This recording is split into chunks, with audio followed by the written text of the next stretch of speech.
السلام عليكم ورحمة الله وبركاته.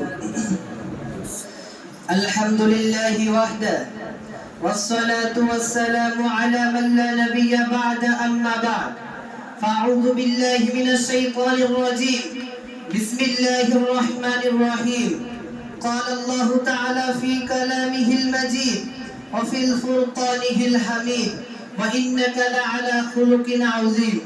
وقال النبي صلى الله عليه وسلم في الحديث الشريف إنما بعثت معلما أو كما قال عليه الصلاة والسلام. সর্বজ্ঞ সর্বপ্রথম শুকরিয়া জ্ঞাপন করি সেই মহান রব্বুল আলামিনের প্রতি যিনি আমাদেরকে এত সুন্দর পাক ও পবিত্র মজলিস তথা সিরাতুর রাসূল প্রস্তুতিতে বসার তৌফিক দান করেছে। তার দরবারে শুকরিয়া স্বরূপ বলি আলহামদুলিল্লাহ। তারপর পরে বিশ্বনবী জানাকে সৃষ্টি না করলে আজ 18,000 মাখলুকাত কিছুই সৃষ্টি হতো না। সেই হুজুরে পুরনূর সাল্লাল্লাহু আলাইহি ওয়াসাল্লামের প্রতি লক্ষ কোটি দরুদের নজরানা স্বরূপ সকলে বলি সাল্লাল্লাহু আলাইহি ওয়াসাল্লাম। অতঃপর আলোক উজ্জ্বল সুসজ্জিত অনুষ্ঠানের মাননীয় সম্মানীয় সভাপতি সাহেব, সম্মুখে উপবিষ্ট থাকা শিক্ষকদ্বয় এবং সামনে বসে থাকা ছোট বড় ক্লাসের সাথী ভাইয়েরা, সকলকে অন্তরের স্থল থেকে হার্দিক অভিনন্দন, প্রীতি, শুভেচ্ছা ও মোবারকবাদ জানিয়ে ভূমিকা বেশি লম্বা চওড়া না করে মূলত যে পয়েন্ট বক্তৃতা তার দিকে ধাবিত হতে চলেছি। বন্ধুগণ, আমি যে তথ্য নিয়ে এখানে দণ্ডায়মান হয়েছি তার বিষয়বস্তু হলো বিশ্বনবী হুজুরে পুরনূর সাল্লাল্লাহু আলাইহি ওয়াসাল্লামের অনুপম আদর্শ। বন্ধুগণ, ধরতির বুক থেকে যেমন সূর্য অস্ত যাওয়ার পর বিরাট গভীরভাবে অন্ধকার নেমে আসে, ঠিক তেমনি হযরত ঈসা আলাইহিস সালাতু ওয়াস সালাম এই ধরার বুক থেকে গগন গমনের পরে পৃথিবীতে বিদাত সেই কুসংস্কার ও ফিতনা ফাসাদের কুজ্জটিকায় গোটা পৃথিবী ঘোর অন্ধকারের মধ্যে ছিল। এমনকি পৃথিবী ঘোর অন্ধকারের মধ্যে ছিল, চারিদিক থেকে জাহিলিয়াতের আর্তনাদ শোনা যাচ্ছিল।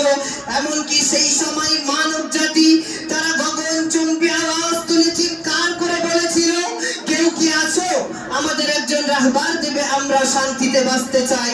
কেউ কি আছো আমাদের একজন কান্ডারি দেবে, আমরা মানুষ হয়ে বাঁচতে চাই। ঠিক সেই সময় 12 রবিউল আউয়াল সুবহে সাদিকে নবীগণের সমাপনী এই ধরার বুকে শুভবার্তা নিয়ে আবির্ভাব হলেন। তারপর তিনি হাঁটি হাঁটি পা করে শৈশব কৈশোর পেরিয়ে যখন তিনি নবযৌবনে পদার্পণ করলেন, তখন তিনি দেখতে পেলেন সমাজের বুকে জুলুম, অত্যাচার, অবিচার, এমনকি আরবের মানুষগুলো তারা পশুতে পরিণত হয়েছে। শুধু তাই নয়, সেই সময় ফুলের ন্যায় ফুটফুটে নয়নের মনি কলিজার টুকরোকে জীবন্ত দাফন করা হতো ঘোর অন্ধকার গর্ভে। যে যুগের কথা স্মরণে পড়লে আজও নয়ন দিয়ে অশ্রু ঝরে যায়। সাথে সাথে তিনি দুর্বল মানুষের অভিভাবক ও ভ্রান্ত প্রতীকের পথের দিশারি হয়ে কুসংস্কারকে দুর্গত করতে বিশ্বনবী হুজুরে পুরনূর সাল্লাল্লাহু আলাইহি ওয়াসাল্লাম এই ধরার বুকে আবির্ভাব হলেন। প্রিয় শ্রোতা মণ্ডলী, বিশ্বনবী হুজুরে পুরনূর সাল্লাল্লাহু আলাইহি ওয়াসাল্লাম তিনি যে 63 বছর জীবন আদর্শ থিওরি এই মানব সমাজকে উপহার দিয়ে গেলেন, তা আজ হিন্দু, মুসলিম, ইহুদি, খ্রিস্টান, শিখ, পারসি, রাখাল, শ্রমিক, ছাত্র ছাত্রী, এমনকি সর্বকালের সব শ্রেণীর জন্য প্রযোজ্য।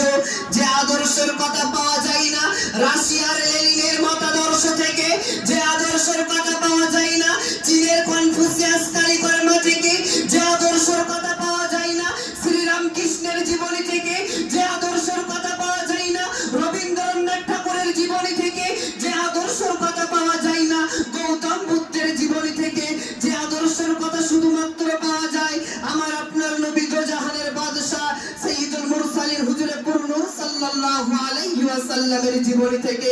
সুবহানাল্লাহি ওয়া বিহামদিহি।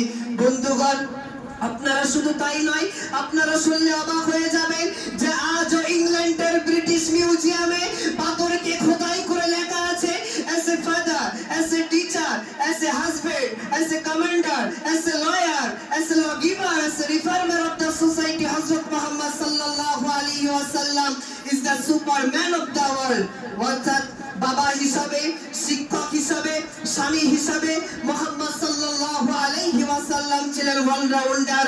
সম্মানীয় শুধু তাই নয়, এই বিশ্বনবীর আদর্শ সংক্রান্তি স্বয়ং রব্বুল আলামিন পবিত্র কালামুল্লাহ শরীফের মধ্যে আয়াত নাযিল করে বলেন, ওয়া ইন্নাকা লাআলা খুলুকিন আযীম, হে নবী আপনার আদর্শ সর্বশ্রেষ্ঠ।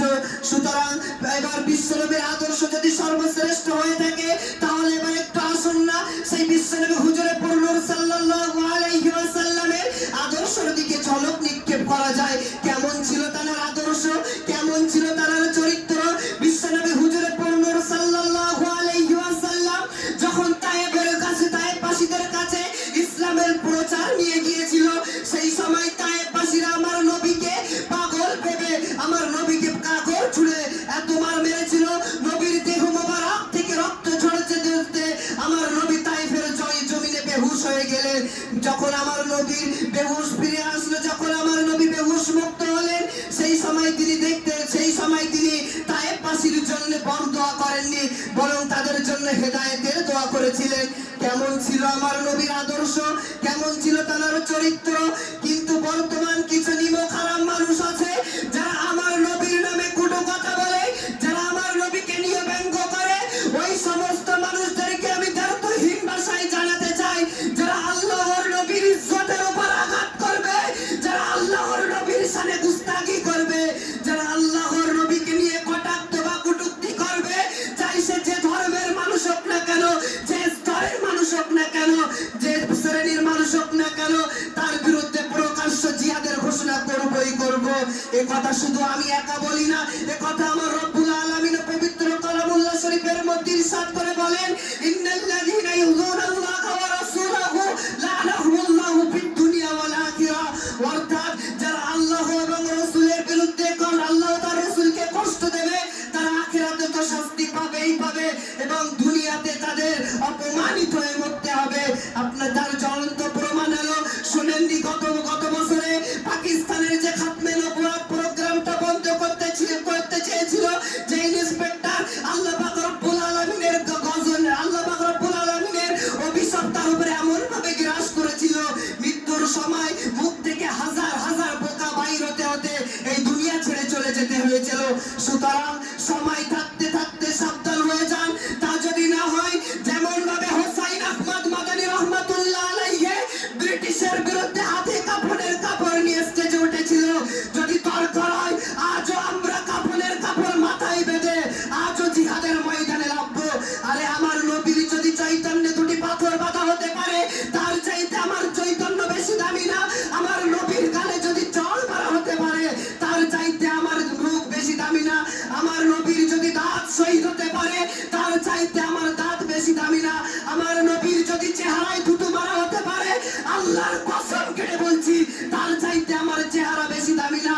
আল্লাহর নবীর চাচাকে যদি 70 টুকরো করে তার কলিজাকে চিবিয়ে খাওয়া হতে পারে, আল্লাহর কসম তার চাইতে আমার বাচ্চা ছাড়া বেশি দামি না?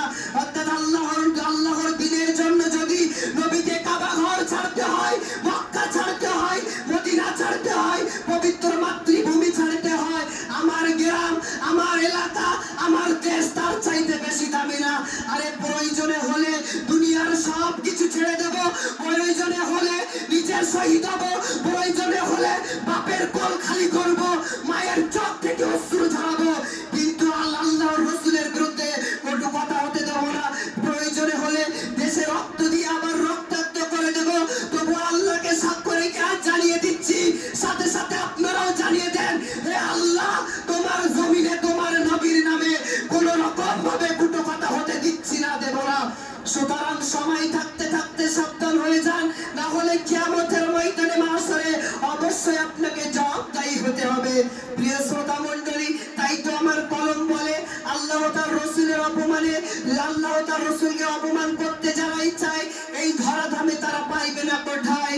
তাই তো আমি দিতে চাই ফেরাউন নমরুদের উদাহরণ, যারা আল্লাহ তার রাসূলের বিরুদ্ধে চারণে হয়েছিল, যাদের লাঞ্ছনা তার মরণ। তাই তো আমি আব্দুল মাতিন সবরি করি আহ্বান, রক্ত গায়ে থাকতে মোরা হতে দেব না নবীর অপমান। এই বলে আমি আমার মুখতাসার বক্তৃতাটি করছি। ওয়া আখিরু দাওয়ানা আলহামদুলিল্লাহি রাব্বিল আলামিন। আসসালামু আলাইকুম ওয়া রাহমাতুল্লাহ।